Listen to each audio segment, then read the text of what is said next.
नमस्कार। मैं फिर एक बार आप सभी छात्रों का हार्दिक स्वागत करता हूं।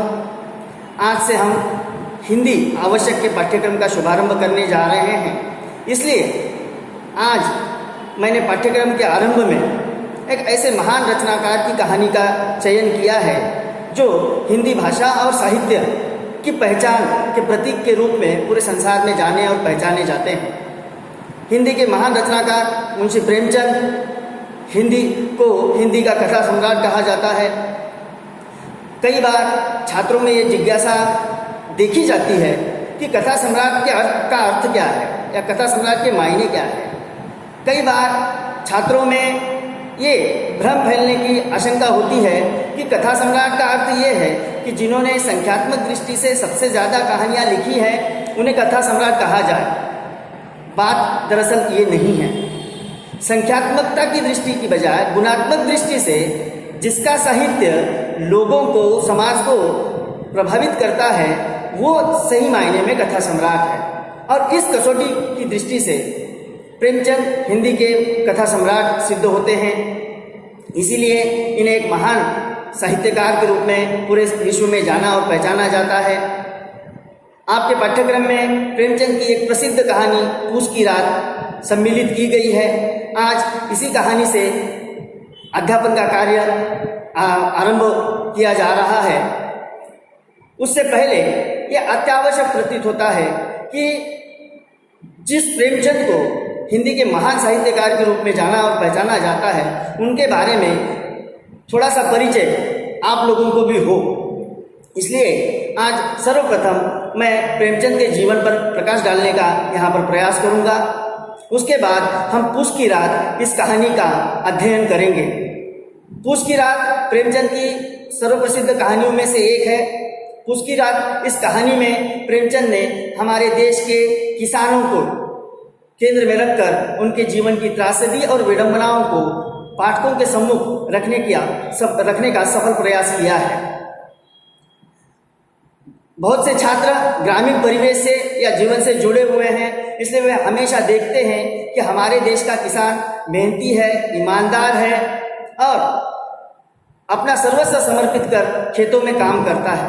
फिर भी ये प्रश्न खड़ा होता है या कई बार उसके मन में ये विचार पनपते हैं कि क्या वजह है या किन कारणों से हमारे देश का सबसे ईमानदार और सबसे मेहनती तबका अर्थात किसान अभावग्रस्त, दुविधाग्रस्त और विडंबनापूर्ण जीवन यापन करने के लिए मजबूर है। इसके कई कारण हैं। उनमें से एक महत्वपूर्ण कारण को केंद्र में रखकर पूस की रात इस कहानी का लेखन प्रेमचंद ने किया है।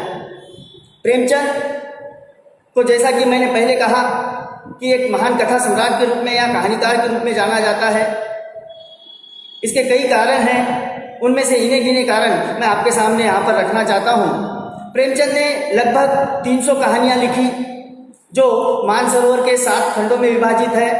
इसके अतिरिक्त उन्होंने 10 उपन्यास लिखे, उसमें से 9 पूर्ण है और 10वां जो उपन्यास है मंगलसूत्र वो अपने जीवन काल में पूरा नहीं कर सके। उनके बेटे अमृत राय ने उनकी मृत्यु के पश्चात उस उपन्यास को पूर्ण करने का काम किया और प्रेमचंद के जीवन को केंद्र में रखकर उनके बेटे अमृत राय ने ही कलम का सिपाही ये प्रेमचंद की जीवनी पर प्रकाश डालने वाली उनकी जीवनी लिखी है। प्रेमचंद से पहले या प्रेमचंद के बाद भी हिंदी में कहानीकार थे, हैं और रहेंगे। मगर क्या कारण थे कि प्रेमचंद को ही सबसे पहले या सबसे महत्वपूर्ण दृष्टि से कथा सम्राट के रूप में जाना और पहचाना जाता है?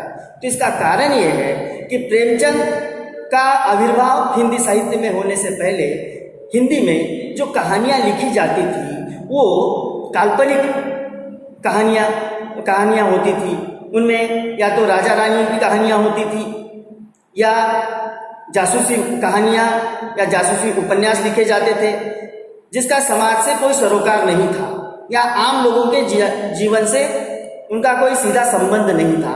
बस मनोरंजन की दृष्टि से उन कहानियों का सृजन किया जाता था और पढ़ने वाले भी उसी दृष्टि से पढ़ते थे।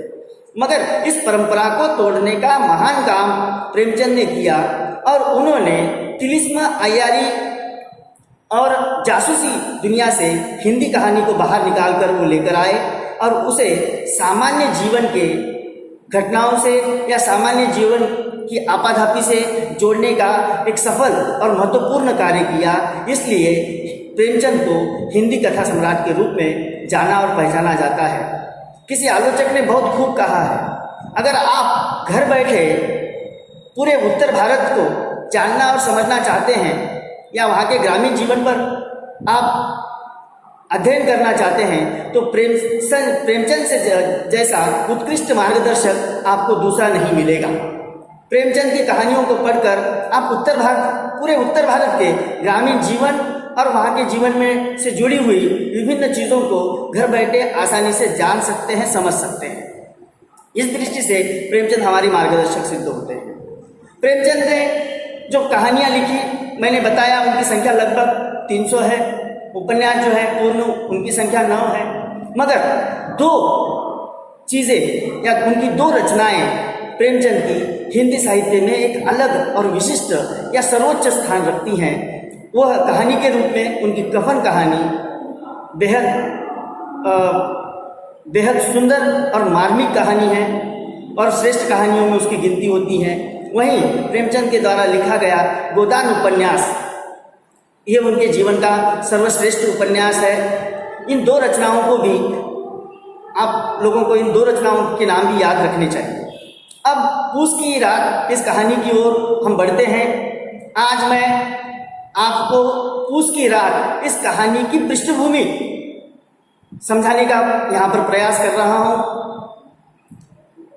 हमारे देश के किसान जो हैं अत्यंत ईमानदार और मेहनती हैं, इसमें कोई संदेह की बात नहीं है और दो राय भी नहीं है।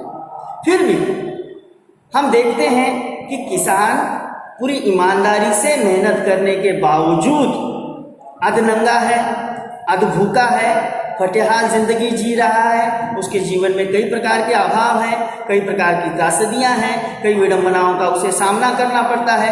तो इसके कारण क्या है?